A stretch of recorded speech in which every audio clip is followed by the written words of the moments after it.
Going further, Ois Dalid. This is the final Ois in chapter 3. Ein davar hamareimim es Yehudi. There's nothing that lifts up a Jew. Like the clarity of the mind. Nishmas Yisrael, in understanding the exalted status of Nishmas Yisrael, the Neshama V'Yid that we all have. Like it says in the pasuk that Hashem says, "Banam atem Hashem Elokeichem." We are sons to Hashem, and it says, "B'ni b'chayri Yisrael."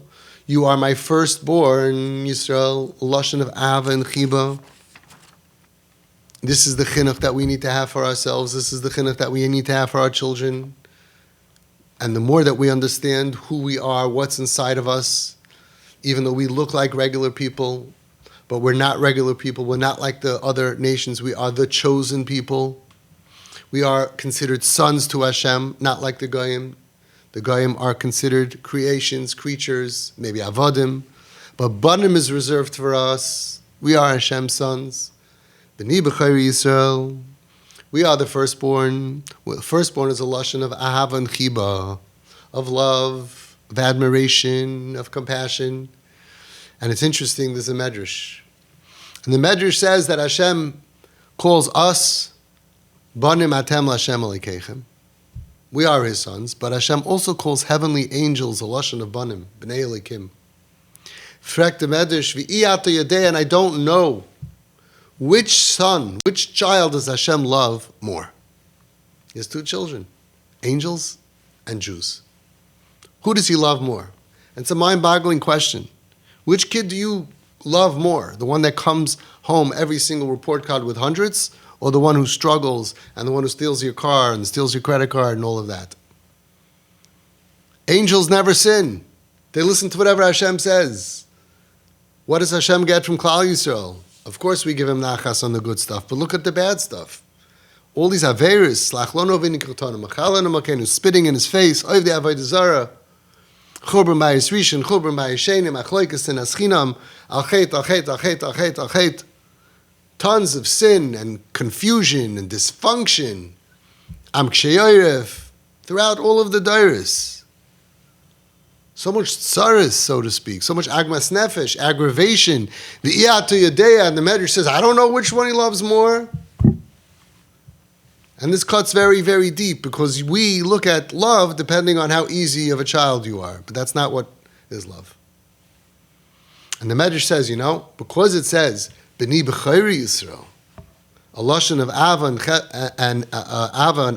and Chiba. Hashem is saying with B'ni b'chayri Yisrael, you're my b'char, I love you more. Yoysim mimelachi asharis. Hashem, with all of our dysfunction, loves us more than he loves all of the malachi asharis. Because he's calling us the b'char, and really they were created first. Angels were created before humans. We have the title b'char, even with all the problems that we give Hashem. For some reason, he loves us more than heavenly angels, but gets even better. When did Hashem tell us, B'ni b'chayri Yisrael? I would have thought that by Maimed Har Sinai, we reached the highest level a Jew can be. That's where Hashem said, I love you more than heavenly angels. But it's not true. It's not true at all. Niskar lashon chiba zeh she'ein dugmasai. This lashon, this language of love, which there's nothing that compares to it. That we were called that oid b'hiyosim shekuim b'memtesh arituma b'mitzrayim. It's in the beginning of the story, where Hashem tells Moshe Rabbeinu, go to Parai and tell him, do you know who you're messing with? My beloved nation, my b'char, I love them more than heavenly angels. Really? We deserve that? We were oivdei avodah zara. We spit in Hashem's face. We said, you don't control the world. This sheep controls the world. This cow. Oivdei avodah zara. We stopped Hefeiru bris milah. We stopped giving bris to our children. We were almost in the Shar Nun of Tumah. And at that moment, from that place, Hashem says, B'ni b'chayri Yisrael, I love you more than I love heavenly angels that never gave me any agmas nefesh. The Kaimalon Keremeir Zok the Nesivas, because you have to remember the Gemara says that we paskin like our mayor. Rabbi Yehuda says we're only called banim when we do Ritzayin Shel Makim.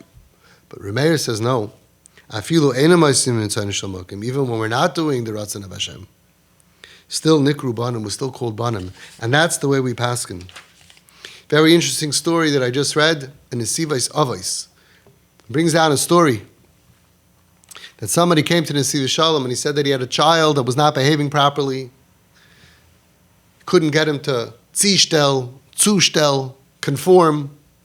And he told him, if you're not going to behave and listen to the rules, then you can't be in the house. And Nesivas Shalom started banging on the table. He said, you're ruining it for all of us. Ruining it for all of us? What's all of us? He says, we're all existing today because we paskin like remmeber. And you're ruining it. You're saying that if you're not going to be oisim ritzayin shel Abba, that you're not kriyim banim, that you lose the schus to live at home. You're ruining it for all of us. Because everything is mida keneged mida, and you so kerachim av abanim, like parents have rachmanas on their children, can't terachim Hashem aleinu. When you're showing Hashem that it's conditional. And if you're not going to listen to me, then you can't live here. He says you're ruining it for all of us. Nesivas Shalom brings down many times from previous tzaddikim that they said it's a mitzvah lachzor, it's a mitzvah to repeat it. One of the tzaddikim, I forget right now which one, it's in Nesivas Shalom Chelik Beis on Rosh Hashanah, I think the Lechavitch used to constantly say, halacha k'remeir, halacha k'remeir. Especially on Rosh Hashanah, you have to say halacha k'remeir. Aseres Yemei Tshuva Yom Kippur, you have to remind Hashem, so to speak. Halacha k'remeir, we paskin like remmeber, even though we usually paskin like Rabbi Yehuda. This is one of the times we paskin like remmeber. It's our life support, and we have to remind ourselves we paskin like remmeber. Benkach hu benkach. No matter what, afilu k'she'enam oisim ritzayin shel Abba ve'ima kriyim banim. We're meant to follow in Hashem's footsteps. So alachta b'drachav. And when you do that, even though it's difficult, you're going and you're doing what Hashem did.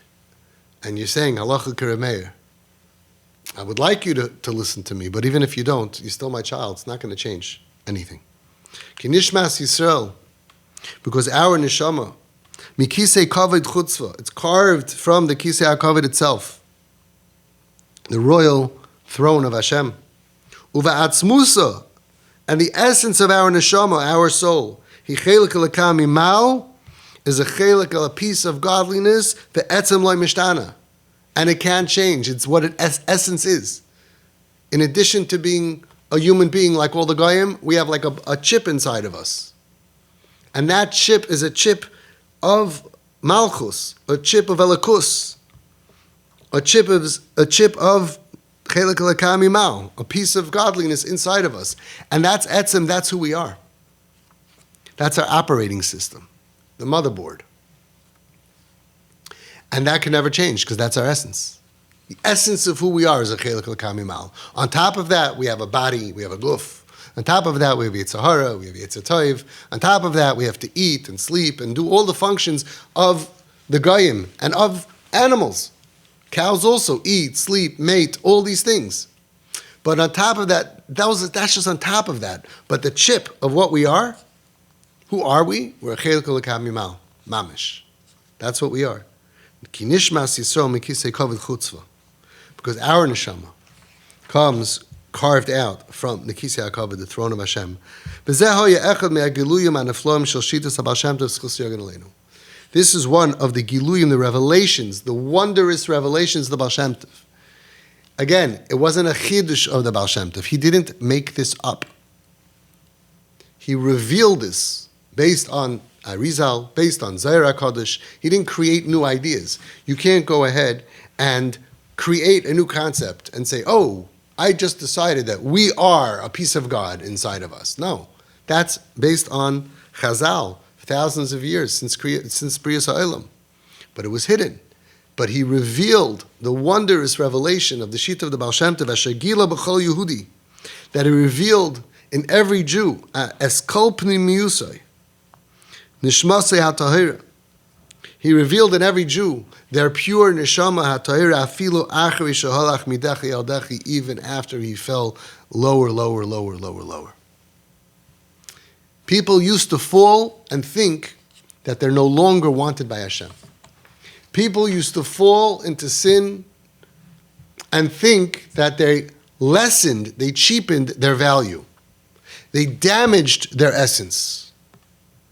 And that's when he went ahead and he revealed to us that it's not true. And it's not just about Shem Tov. The Litvaks don't disagree with this. This is fact. You don't get devalued. You're on the outside. Your shirt got schmutzy. You have to go to the cleaners. You have to do tshuva. They'll clean it. You'll have a new shirt. There's no stain that can change the essence of a Jew. There's no behavior that is more powerful than the essence of Hashem's creation of you and the creation he called tshuva, which cleans every single sin. There's no sin that's more powerful than tshuva. Sin is a separate issue. It makes us dirty on the outside, but our essence never ever gets tainted in any way. It's like the black box on the plane, that even if the plane gets destroyed, somehow they created the black box that it can never get destroyed. I don't know why they don't make the whole plane out of that black box. That black box, or the pilot light in the oven, that never goes off. Everything else is external. And yes, it's important. And if we get stained, we have to do tshuva, and Hashem created tshuva. And we have to behave properly, and we should behave properly, and we should behave b'simcha properly, all true. But none of that has any effect on the motherboard of the computer. It's all external. The essence can never be changed, because if it would be broken or changed, then even if you did tshuva, but you'd be broken. Therefore, it doesn't change. And that was what Baal Shem Tov revealed that wasn't being focused on. And we need this revelation today more than ever for our kids to know. Because a lot of kids end up doing things that makes them feel like, I destroyed who I am. My essence is damaged. And it's not true. Your essence is 100% the same as the biggest Gadol Adar. And it's such a simple thing. Inside you have a neshama, chelik l'kami mal, cannot be damaged by your actions. Externally you could be damaged by your actions. And externally you could do tshuva. That's why Hashem created tshuva. K'may she'amar, Harav HaKadosh Reburuchel Mimeshbish, Schus Yagan Aleinu. The Einikel of the Baal Shem Tov is called Rebaruch Mimeshbish. They called him Reburuchel for Meshbish. Schus Yagan Aleinu. He said, Shafilu Yehudi Iyav Shalahazbim Ma Erkoi Shel Yehudi. Somebody said that you can't explain to a guy what a Yid is. And he said you can't even explain it to a Yid. We could focus on it day and night, and we will never really fully understand and appreciate what our value is. Umar Nesivas Kadisha Malachevich Schus Yagan Aleinu. He said, Nesivas Kadisha Malachevich, Kol Yehudi U'Kamaya Haloim. Every Jew is like a diamond. Now it sounds, a lot of people say that, right? Every Jew is like a diamond. It sounds very nice, and it sounds very like, fancy schmancy talk. He says, no, it's an exact example. What's the difference between a diamond and a piece of wood or other things with value? Very simple. When it's a diamond, v'gamim hu b'shval ha'matziv u'meshuka b'butz, even when a person, a Yid, is on the bottom of the world and he's dwelling and immersed in shmutz, he's addicted to shmutz, he's fully up to his eyeballs in shmutz, ein lehisyayish mimenu, never give up hope on him. Why? Because all you need to do, all you need to do is lift him out of it, and to clean him. And then his original sparkle is going to return. There's no essential pneumistica, internal damage to the spark and to the shine of the Nishmas Yehudi. Now, let's understand. A piece of wood that falls into sewage for a week, a month, a year, even if you lift it up, you rinse it off, it's internally corrupt, it's damaged, because wood can get damaged by elements around it. A diamond can be in a sewer, in sewage for 1 billion years.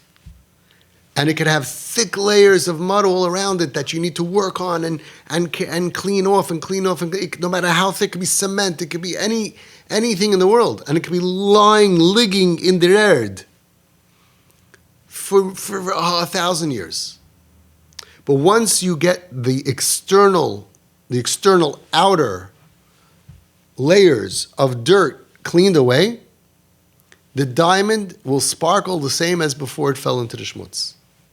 None of the essence of the diamond changed or got damaged in any way, not even 1%. Isn't that incredible? Az yuchsar, a love, oirei kabir shaina, the original sparkle of the diamond is there.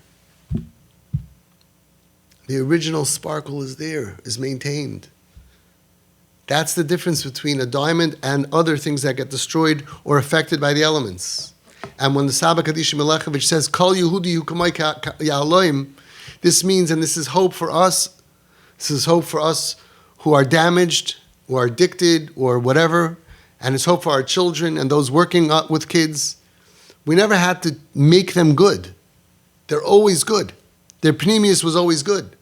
They were just covered over with layers of schmutz, and when you clean the layers of schmutz away, what's revealed is the beautiful Yid, that beautiful, beautiful child, that beautiful Chelik Lekami Mal Mamish, as if it never sinned. The original spark, the original shine is always there. There are so many stories, I'm not going to say them now, but there's so many stories of people we thought were off completely who came back. So many stories of people we thought were the worst Jews in the world who were Meiser Nefesh in 1 second, Al Kiddush Hashem, like the famous story. In the Holocaust, there was one guy that he was not religious at all and he used to make tremendous trouble. He was a bulvan. He was a mafioso. And he would threaten the frum people if you didn't pay the insurance or you didn't pay protection, he would bust your windows, and he was the worst Jew. And when the Nazis came, he would report, he was a Malshin, to the Nazis. You couldn't get worse than that. One day they gathered all the Nazis, the story is brought down in several places. The Nazis gathered the Jews into the shul, men, women, children, they locked them in, and they understood what could happen. It was known that they would light the whole shul on fire and kill everyone inside. But the Nazis, Yamach Shemam, had a different idea for that day. The doors opened up, popped open, the Nazis came in with this guy. They were holding him. They took out a Sefer Torah and they opened it up on the floor and they told him to defile himself on the Sefer Torah. According to logic, if you're such a bad Jew that not only you don't believe, you say you don't believe and you don't care, but you terrorize from people, and you're Machal Shabbos and you eat on Yom Kippur. So if that's your belief, what's the big deal? Defile the Sefer Torah. You don't believe. Instead, he sacrificed himself. He said, I'll never do it. They pointed a gun at his chest. He ripped open his clothes. He said, you can kill me. I'll never do it. They shot him and he died bleeding out on the Sefer Torah. And the Nazis had their fun and they left and they never burnt down the whole shul. Everybody else was free to go. Maybe that was the kapara. Maybe he saved all of them. And the Rabbanim decided that he should be buried together with the Torah scroll in the Beis HaKvaros because he died al Kiddush Hashem. If it was a piece of wood that got foiled, that got damaged from the environment, from his behavior, it would never happen. Why would you die al Kiddush Hashem for something you don't believe in? But all of those behaviors that he had was never affecting his inner pneumius, and there are many, many stories like this. They never affected the diamond inside of him. When we go ahead and we try to be makar of our children, or kids who are off the derech, or people off the derech, if we think that they're damaged, we're totally wrong. Problem is that they're downtrodden, broken self-esteem, usually because of pain that other people did to them. If they were happy and successful, they wouldn't be like this. It fits in very good. The lesson for us is the words that he's saying. Lift them up. What did we do in Home Sweet Home that worked so well? We lifted up their ego. They felt like nothing. They were thrown out. They were oisvarvs. They were in the bottom of the world. They felt like nobody cares about me. We lifted up their self-esteem. I don't really think we cleaned them. I think they didn't even need that. They just got clean. And then we saw that spark, and all of a sudden, I want to put on tzitzis. I want to daven. Most of the kids left the program within a year, completely Shema Torah mitzvahs. And we did this without any kiruv stuff. We didn't have Shachos Mincha Maariv. We didn't have any tefillin programs. Nothing. We just lifted them up with fun and by surrounding them with healthy people who cared about them and made them feel like they used to go around saying, we're VIP. Everything else happens automatically.